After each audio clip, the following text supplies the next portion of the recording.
Assalomu alaykum aziz vatandoshlar. Biz Andijon shahridagi Jahon bozoridagi oziq-ovqat do'konidamiz. Biz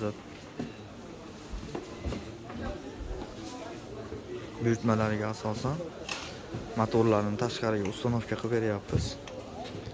O'zimizning milliy brend Martel konsernidan ustanovka qilinyapti. Bu metrajli xolodilnigimiz 5 metrlik, eshiklari kupenli, kalbasalar uchun sovutish tizimlari pastdan sovutadi, ventilyatsiya bilan. Pasti bilan 5 ta polkadan iborat. Do'konda ustanovka ishlari ketyapti.